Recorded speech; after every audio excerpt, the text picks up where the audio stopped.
नमस्कार, special bulletin में आपका स्वागत है। मैं हूं आपके साथ राहुल चौहान। विकास पर फोकस। गोरखपुर की तस्वीर अब बदल चुकी है। मुख्यमंत्री योगी आदित्यनाथ ने शहर को विकास की नई सौगातें देते हुए कहा कि दृढ़ इच्छा शक्ति हो तो हर परिवर्तन मुमकिन है। उन्होंने याद दिलाया कि कैसे कभी गोरखपुर में प्रवेश करते ही कचरे के ढेर स्वागत करते थे, लेकिन आज वही स्थान व्यापार और समृद्धि का केंद्र बन गए हैं। देखिए हमारी एक खास रिपोर्ट। इस तरह बदल रही गोरखपुर की तस्वीर। शहर के प्रवेश द्वारों पर कचरे के अंबार। आज की तस्वीर ट्रांसपोर्ट नगर और सुव्यवस्थित मंडियां। संकल्प कचरा मुक्त शहर से व्यापार एक हफ्ते तक का सफर। गोरखपुर के विकास को एक नई ऊंचाई देते हुए मुख्यमंत्री योगी आदित्यनाथ ने नगर निगम के लोकार्पण और शिलान्यास समारोह में शहर की बदलती तस्वीर का खाका खींचा है। सीएम ने साफ शब्दों में कहा कि बदलाव सिर्फ इंफ्रास्ट्रक्चर तक विस्तार नहीं है, बल्कि ये बदलती सोच और मजबूत संकल्प का परिणाम है। मुख्यमंत्री योगी आदित्यनाथ का मानना है कि यदि करने की दृढ़ इच्छा शक्ति हो तो बड़ा से बड़ा परिवर्तन संभव है। एक समय था जब लखनऊ या वाराणसी की ओर से गोरखपुर में प्रवेश करते ही कचरे के ढेर दिखाई देते थे। शहर की पहली छवि गंदगी से बनती थी तो अत्यंत पीड़ादायक थी। कुछ करने की इच्छा शक्ति हो तो बहुत कुछ परिवर्तन लाया जा सकता है। बहुत भद्दा लगता था, बहुत बुरा लगता था जब भी आप लखनऊ से या वाराणसी की ओर से गोरखपुर की ओर प्रवेश करते थे तो सबसे पहला मुकाबला आपका कचड़े से होता था। लेकिन धीरे धीरे करके आज वह परिवर्तन होता गया। मुझे याद है आज से 30-35 वर्ष पहले आज जहां ट्रांसपोर्ट नगर बना है, पहले गोरखपुर का सारा कचरा वहीं डंप होता था। बहुत भद्दा लगता था। पहले नगर निगम ने उसका समाधान किया। आज वहां ट्रांसपोर्ट नगर है, बेहतरीन मार्केट है, गोरखपुर की मंडी है। उसके बाद एक कचड़ा आकर के एकला बंदे पे गिरना लग गया था और यहां पे बदबू आने के साथ ही हवा में बदबू, जमीन में जहर, और परिणाम क्या था? ये पानी जब नीचे जाता था तो राप्ती नदी में जाता था, एनजीटी भी जुर्माना लगाता था और नदी के जल स्तर के बाधित होने के कारण भूजल स्तर पर भी निरंतर प्रभाव पड़ रहा था। बता दें कि मुख्यमंत्री योगी आदित्यनाथ ने करीब 3 दशक पुराने उस दौर को याद किया जब आज का ट्रांसपोर्ट नगर कूड़ा डंपिंग ग्राउंड हुआ करता था। उन्होंने बताया कि कैसे नगर निगम और प्रशासन के प्रयासों से उस समस्या का अंत हुआ। जहां कभी गंदगी का साम्राज्य था, आज वहां एक सुव्यवस्थित मार्केट और मंडी फल फूल रही है। अब जहां कूड़ा है, कूड़ा था, वहां एक आधुनिक इको पार्क बन गया है और यह केवल एक पार्क नहीं है बल्कि गोरखपुर नगर वासियों के लिए एक टूरिस्ट डेस्टिनेशन भी बन गया है, बेहतरीन केंद्र बन गया है जहां लोग आकर के पिकनिक मना सकते हैं, परिवार के साथ आकर के बैठ सकते हैं। 2,26,000 मीट्रिक टन कूड़ा यहां पे था। जहां कभी मीथेन गैस निकलती थी, आज वहां पर बच्चों के खेलने के लिए पार्क है, योगासन और ध्यान की क्रिया के लिए व्यक्ति आराम से बैठ सकता है। और ये जो परिवर्तन आया है, ये केवल परिवर्तन नहीं है, ये गोरखपुर की मजबूत विश्वास और यहां की टीम के दृढ़ संकल्प का प्रतीक भी है। ये बताता है कि जब नियत साफ हो तो नियति को बदलने में देर नहीं लगती। यानी करने की इच्छा शक्ति थी, उसके अनुसार नियत बनाई तो परिस्थितियां बदलती हुई दिखाई दी। बता दें, मुख्यमंत्री का संबोधन केवल पुरानी यादों तक सीमित नहीं था, बल्कि ये संदेश था कि आने वाले समय में गोरखपुर विकास के नए प्रतिमान स्थापित करेगा। नगर निगम की इन परियोजनाओं से न केवल शहर की सूरत बदलेगी, बल्कि स्थानीय नागरिकों के जीवन स्तर में भी बड़ा सुधार आएगा। साफ है कि गोरखपुर अब अपनी पुरानी पहचान पीछे छोड़कर स्मार्ट सिटी की ओर तेजी से कदम बढ़ा रहा है। मुख्यमंत्री के इस विजन ने साबित कर दिया है कि कूड़े के ढेरों पर भी विकास की इबारत लिखी जा सकती है। स्पेशल डेस्क के न्यूज इंडिया। इसी खबर पर हमारे साथ गोरखपुर से संवाददाता मनीष तिवारी हमारे साथ मौजूद हैं, जुड़ गए हैं। मनीष, माफ कीजिएगा, लखनऊ से हमारे साथ मौजूद है मनीष तिवारी। मनीष, आज योगी आदित्यनाथ गोरखपुर में थे और सफाई और गोरखपुर की बदलती तस्वीर को लेकर उन्होंने बहुत कुछ कहा। क्या कुछ जानकारी आपके पास है, दर्शकों को बताएं। जी बिल्कुल, अगर देखा जाए जिस प्रकार से उत्तर प्रदेश के मुख्यमंत्री योगी आदित्यनाथ जो है गोरखपुर के दौरे पे हैं और उनके द्वारा जो है आज कई चीजों का शिलान्यास किया गया। अगर देखा जाए जिस प्रकार से उनके द्वारा जो बयान दिए गए, बयान में सबसे अगर पहल की जाए, जिस प्रकार से उनका ये कहना रहा कि स्वच्छता के मामले में जो है गोरखपुर लगातार जो है आगे बढ़ता जा रहा है और जिसके चलते उन्होंने नगर निगम की कई गाड़ियों का जो है उनके द्वारा जो है उसका आज झंडी दिखा करके जो है उनके द्वारा उसका उद्घाटन भी किया गया। साफ तौर से उनके द्वारा जिस प्रकार से जो चीजें चाहे इको पार्क सहित 1055 करोड़ रुपए की विकास परियोजनाओं के लोकार्पण का भी उनके साथ में जो है शिलान्यास किया गया। तो कह सकते हैं कि जिस प्रकार से उत्तर प्रदेश के मुख्यमंत्री लगातार गोरखपुर को लेकर के जो है उनके कई प्रोजेक्ट और चाहे वो हॉस्पिटल हो या वहाँ के नगर निगम की आज की बात की जाए तो इस पर जो है उनकी प्रक्रिया और इससे एक दृढ़ निश्चय की उनके द्वारा बात की गई कि उनके दृढ़ निश्चय के द्वारा जो है उत्तर प्रदेश और साथ ही साथ गोरखपुर का लगातार जो है विकास हो रहा है। तो कह सकते हैं कि जिस प्रकार से मुख्यमंत्री का साफ तौर से ये कहना रहा कि जिस चीज को जो है तय कर लिया था तभी जो है वो आगे की तरफ बढ़ सकता। तो एक संदेश सभी को उनके द्वारा दिया गया कि एक दृढ़ता जो होती है, दृढ़ता के तहत ही जो है उत्तर प्रदेश हो, चाहे गोरखपुर हो या पूरे उत्तर प्रदेश का हो, वो लगातार जो है विकास के दौर में आगे बढ़ता जा रहा है। जी मनीष, बहुत बहुत शुक्रिया आपका तमाम जानकारी देने के लिए। तो गोरखपुर की नई तस्वीर और वहाँ हो रहे बदलावों पर योगी आदित्यनाथ ने बहुत कुछ कहा और के न्यूज़ की भी नज़र बनी हुई है। अब बात करेंगे जय बद्री विशाल की। गुरुवार देश के करोड़ों हिंदू श्रद्धालुओं के लिए बेहद पावन दिन बना। जय बद्री विशाल के नारों और शंख ध्वनि के बीच उत्तराखंड की उच्च हिमालयी वादियों में स्थित भू बैकुंठ बद्रीनाथ धाम के कपाट सुबह पूरे विधि विधान के साथ खोल दिए गए हैं। इस ऐतिहासिक पल का साक्षी बनने के लिए उत्तराखंड के मुख्यमंत्री पुष्कर सिंह धामी भी खुद वहां मौजूद रहे। सीएम धामी ने मंदिर में पहुंचकर विशेष पूजा अर्चना की और भगवान बद्री विशाल का वंदन किया। ये रिपोर्ट देखिए।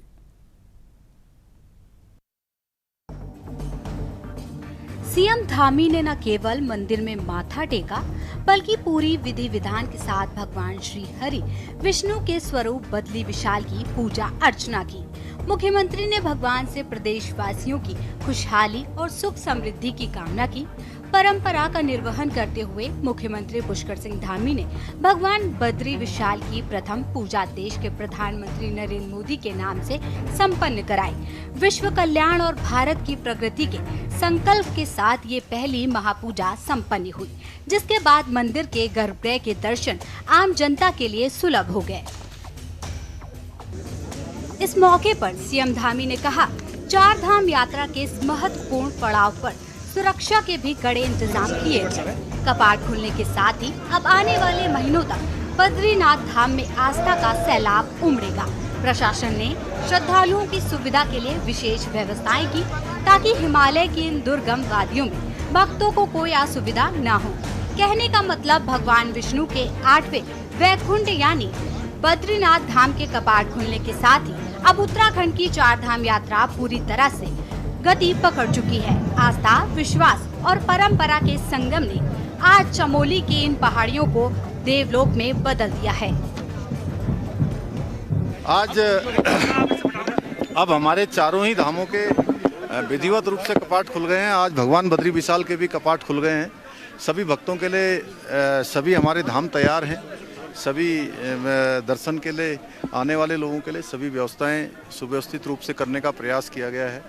अभी चूँकि पिछले वर्ष और इस वर्ष अभी भी यात्रा शुरू होने से पहले तक लगातार बर्फबारी होती रही है, लेकिन उसके बावजूद भी सभी इंतजाम किए गए हैं। सभी भक्तगण सभी आए, सभी श्रद्धालु आए, सबका स्वागत है, सबका अभिनंदन है। अच्छी यात्रा होगी, अच्छी व्यवस्था मंदिर समिति के द्वारा भी यहाँ पर की गई है। और ये भगवान बद्री विशाल की नगरी है। यहाँ हमारे प्रधानमंत्री जी ने 2022 में इस भगवान बद्री के स्थान का मास्टर प्लान यहाँ के लिए तैयार करवाया था, जो आज काफ़ी आगे बढ़ गया है। काफ़ी काम यहाँ पर हो रहे हैं और भव्य बद्री, दिव्य बद्री के रूप में ये स्थान पूरी तरह से अब दिखने लगा है। इसी के साथ ये माणा गांव भी है यहाँ पर। तो मैं सभी आने वाले श्रद्धालुओं से, भक्तगणों से ये भी अनुरोध करूंगा कि वो चारों धामों के दर्शन के साथ साथ हमारे आसपास के धामों के आसपास के जो स्थान हैं उन स्थानों को भी देखें। यहाँ माणा गांव, जिसको भारत का अंतिम गांव कहा जाता था, प्रधानमंत्री जी ने 2022 में यहाँ का प्रवास किया था, यहाँ का भ्रमण किया था। उसके बाद आज वो स्थान भी हमारा तेज़ी से आगे बढ़ रहा है। उसको पहले गांव की संज्ञा दी देश के और पहले गांव के रूप में आज उसका विकास आगे बढ़ा है। वहाँ की मातृशक्ति कल मैं शाम को सबसे मिला था, 100% उन्होंने वोकल फॉर लोकल को आगे बढ़ाते हुए 100% आज लखपति दीदियाँ वहाँ की बहनें बन गई हैं। और सभी से ये भी अनुरोध है कि यात्रा के जो नियम हैं उन नियमों का पालन करें। सभी के लिए अच्छी व्यवस्था है, कोई परेशानी नहीं होगी, कोई दिक्कत नहीं होगी। ये चार धाम की जो यात्रा है वो यात्रा थोड़ा भौगोलिक रूप से कठिन यात्रा होती है थोड़ा, इसलिए सभी अधिकारियों को है, प्रशासन के लोग हैं, अपनी तरफ से सभी प्रयास उनके द्वारा किए गए हैं। चार धाम यात्रा की अवधि यमुनोत्री धाम 19 अप्रैल से 11 नवंबर तक खुला रहेगा। गंगोत्री धाम 19 अप्रैल से 10 नवंबर तक श्रद्धालुओं के दर्शन के लिए उपलब्ध रहेगा। केदारनाथ धाम के कपाट 22 अप्रैल से 11 नवंबर तक खुले रहेंगे। बद्रीनाथ धाम 23 अप्रैल से 13 नवंबर तक भक्तों के लिए खुला रहेगा। गौरतलब है कि इससे पहले बुधवार को केदारनाथ धाम के कपाट श्रद्धालुओं के लिए खोल दिए गए थे। इसके साथ ही चार धाम यात्रा 2026 की शुरुआत पूरी तरह विधिवत हो चुकी है। स्पेशल डेस्क के न्यूज इंडिया।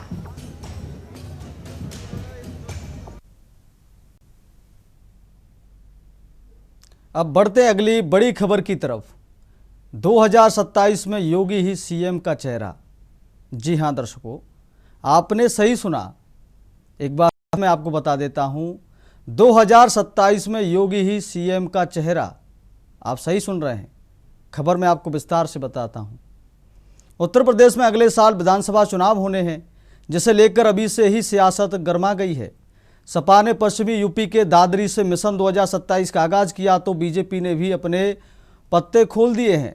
बीजेपी ने 2027 के विधानसभा चुनाव के लिए अपना चेहरा तय कर लिया है, जिसके अगुवाई में चुनाव लड़ने की प्लानिंग की है। बीजेपी अध्यक्ष नितिन नवीन ने यूपी चुनाव को लेकर बड़ा बयान दिया है। बीजेपी के राष्ट्रीय अध्यक्ष नितिन नवीन ने एक हिंदी न्यूज चैनल को दिए इंटरव्यू में साफ साफ शब्दों में कहा कि देखिए, योगी आदित्यनाथ मुख्यमंत्री हैं, उनके नेतृत्व में सरकार चल रही है, ऐसे में हम निश्चित रूप से वही चेहरा होंगे। नितिन नवीन ने सीएम योगी आदित्यनाथ के नाम पर मुहर लगा दी है और उनके ही चेहरे पर बीजेपी ने 2027 के विधानसभा चुनाव लड़ने का ऐलान कर दिया है। यूपी में सत्ता की हैट्रिक लगने की उम्मीद नितिन नवीन ने जताई है। बीजेपी अध्यक्ष नितिन नवीन से इंटरव्यू में पूछा गया कि क्या यूपी और उत्तराखंड में सीएम योगी और सीएम धामी ही चेहरा होंगे। इसके सवाल के जवाब में नितिन नवीन ने कहा कि देखिए, वे हमारे मुख्यमंत्री हैं और उनके नेतृत्व में सरकार चला रहे हैं, तो निश्चित रूप से चेहरे वही होंगे। इसके साथ ही यूपी के मुद्दे पर जवाब देते हुए कहा कि पहले जिस यूपी को वसूली और अपराध के लिए जाना जाता था, उसी यूपी को आज बेहतर कानून व्यवस्था और एक्सप्रेसवे के लिए जाना जाता है।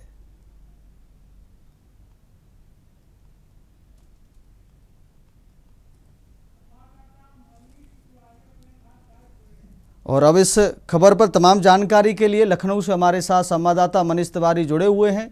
मनीष, ये बयान आने के बाद आपको क्या लग रहा है कि विपक्ष, मनीष, सवाल है यूपी में 2027 में योगी ही चेहरा होंगे, ये नितिन नवीन का एक हिंदी न्यूज़ चैनल को इंटरव्यू दिया है। क्या लग रहा है आपको, विपक्ष में कितना खलबली है इस बयान के बाद?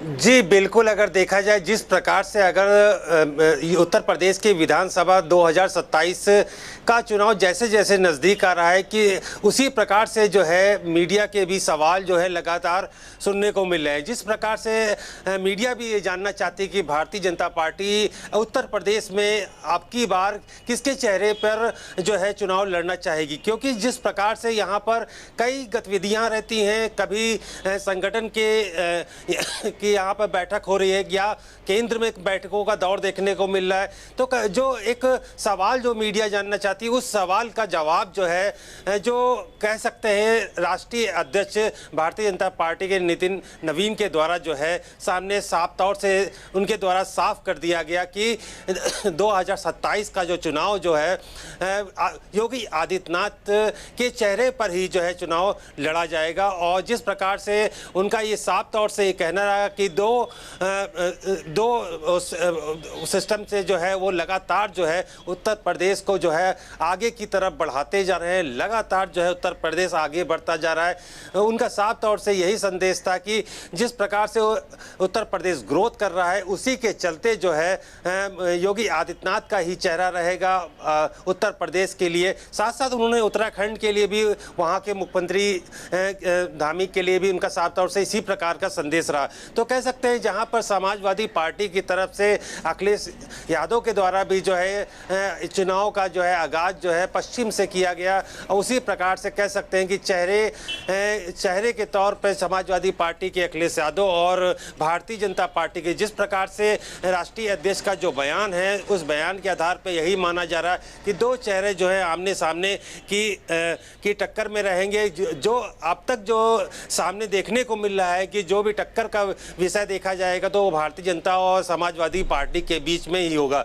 अगर बाकी पार्टियों का जो के लिए अभी कुछ नहीं कहा जा सकता, लेकिन मेन टकराव जो है 2027 का जो है भारतीय जनता पार्टी और समाजवादी, जिसके लिए लगातार जो है अगर देखा जाए तो अभी हालांकि उत्तर प्रदेश के मुख्यमंत्री पश्चिम बंगाल में प्रचार के में ज़्यादा व्यस्त हैं, लेकिन माना जा रहा है कि बंगाल के चुनाव के बाद जो है मुख्यमंत्री भी यहाँ पर अपनी रैलियों का आगाज शुरू करेंगे और लगातार जो कैबिनेट की बात चल रही, कैबिनेट में भी विस्तार के साथ साथ जो है प्रचार उत्तर प्रदेश में भी चालू हो जाएगा। जिस प्रकार से समाजवादी पार्टी का परसों फिर जो है 25 तारीख को जो है किसानों के साथ जो है उनका पश्चिम में ही वहाँ पर उनके साथ विचारों के साथ उनके आगे उनके को क्या सरकार में क्या कमियां क्या खामियां उनको लेकर से विचार विमर्श समाजवादी पार्टी का अखिलेश यादव 25 तारीख को एक बार पश्चिम की तरफ जाएंगे। मनीष, सवाल है मेरा, ये बता, अखिलेश यादव पीढ़ी और सामाजिक न्याय की बात कर रहे हैं, तो विपक्ष इसको किस तरह देख रहा है?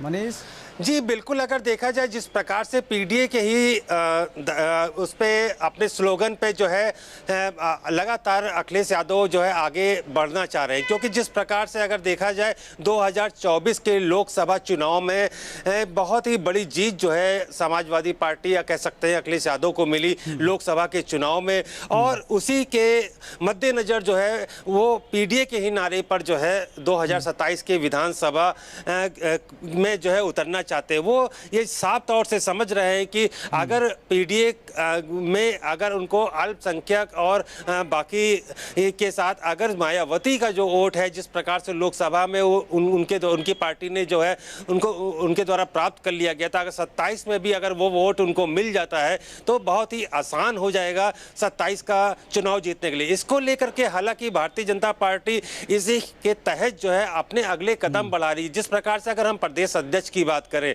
तो उसी की तोड़ को लेकर के पंकज चौधरी को लेकर के सामने आए। जिस प्रकार से यहाँ पर जो चर्चा चल रही है कि जो कैबिनेट का विस्तार होगा तो पीडीए के ही तोड़ के अंतर्गत पूरे उस कैबिनेट का विस्तार सामने देखने को मिल सकता है। तो कहा जाए जहां पर भारतीय जनता पार्टी को उत्तर प्रदेश में काफ़ी बड़ा नुकसान हुआ था और पीडीए के नारे की वजह से हुआ था, तो जो अब तक जो निर्णय लिए जा रहे हैं भारतीय जनता पार्टी की तरफ से, तो किस प्रकार से समाजवादी पार्टी और या अखिलेश यादव का जो नारा है पीडीए, इसकी तोड़ को किस प्रकार से तोड़ा जा सके जिससे कि 2027 के विधानसभा में हम जीत हासिल कर सके। अगर लोकसभा के हिसाब से देखा जाए तो इस वक्त समाजवादी पार्टी मजबूत है। अब ये देखना है कि जिस प्रकार से पंकज चौधरी एक सबसे बड़ी कड़ी जहां पर प्रदेश अध्यक्ष में ओबीसी नेता के तौर पे जो है यहां पर उनको रखा गया एक पीडीए की तौर पे, अब कैबिनेट विस्तार में किस प्रकार से उस तोड़ को आगे बढ़ाया जाएगा और किन किन विधायकों को, किन किन मंत्रियों को और विस्तार दिया जाएगा, उसी के आधार पर जो है 2027 की विधानसभा के चुनाव को देखने को मिल सकता है। जी मनीष, बहुत बहुत शुक्रिया आपका तमाम जानकारी देने के लिए और हमारे साथ जुड़ने के लिए। यानी कि दर्शकों, साफ है 2027 की पिच तैयार कर ली है और कप्तान भी तय है। अब देखना होगा कि विपक्ष इस योगी कार्ड का तोड़ कैसे निकालता है। अभी रुकेंगे एक छोटे से ब्रेक के लिए, ब्रेक के बाद फिर बड़ी खबरों में हाजिर होंगे।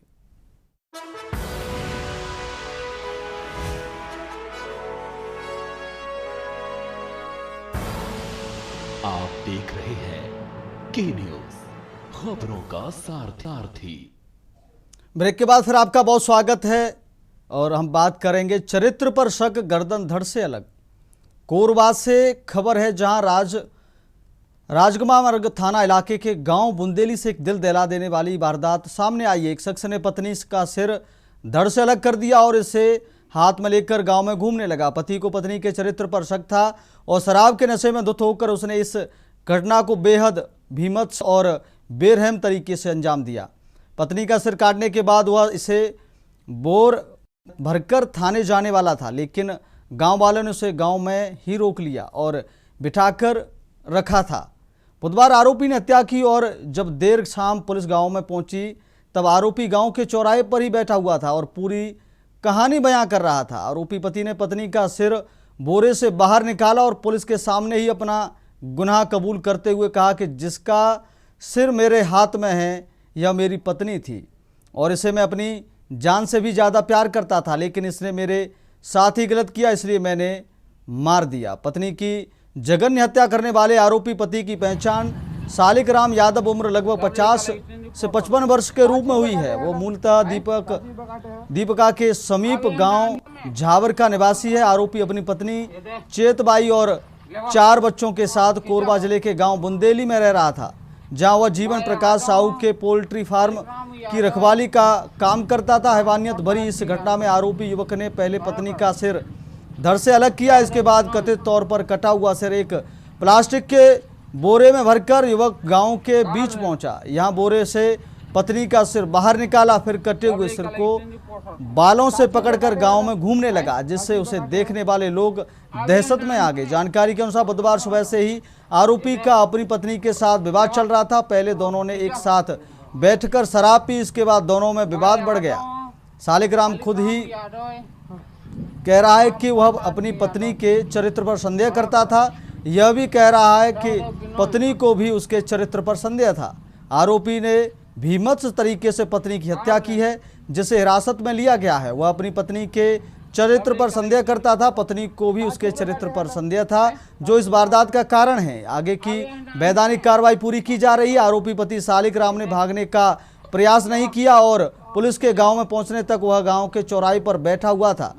पुलिस ने मौके पर पहुंचकर आरोपी को गिरफ्तार कर लिया और मौके पर मौजूद साक्ष्य भी एकत्रित किया गया है। मृतका का धड़ और सिर की फोरेंसिक टीम ने जांच की है। जहां वारदात हुई है उस पोल्ट्री फार्म के मालिक जीवन प्रकाश साहू ने बताया कि सालिग्राम को पिछले 4 साल से हमने काम पर रखा, जो हमारे पोल्ट्री फार्म का रखवाली करता था। वह अपनी पत्नी और 4 बच्चों के साथ था। बुधवार को हमें सूचना मिली कि उसने अपनी पत्नी का मर्डर कर दिया है। इसके बाद हम सभी यहाँ पहुँचे हैं, हालांकि उसका स्वभाव ऐसा नहीं था।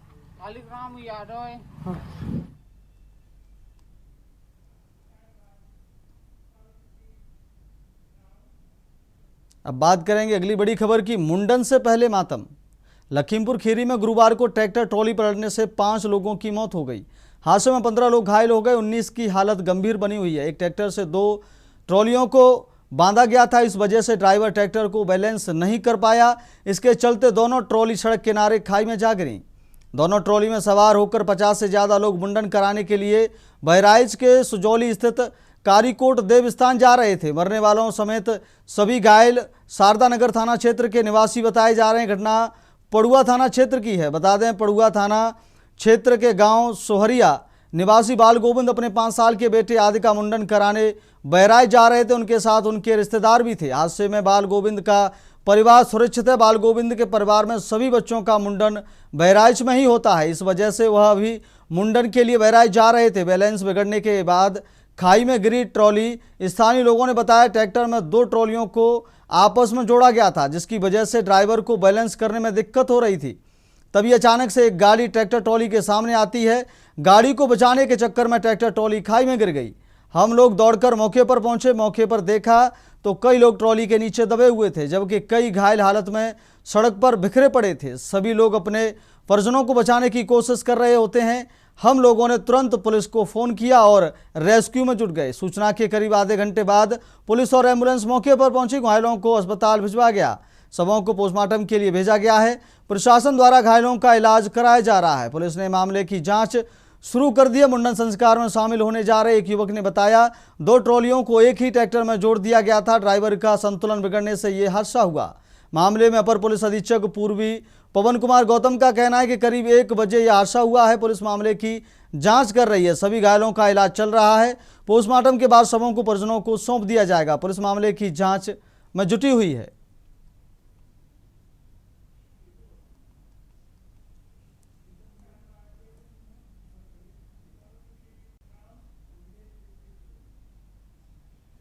अब बात करेंगे अगली बड़ी खबर की। करोड़पति बुजुर्ग इच्छा मृत्यु की मांग। कानपुर में एक हैरान करने वाला मामला सामने आया है, जहां 76 वर्षीय करोड़पति बुजुर्ग सुभाष चंद्र गुप्ता ने प्रशासन से इच्छा मृत्यु की मांग की है।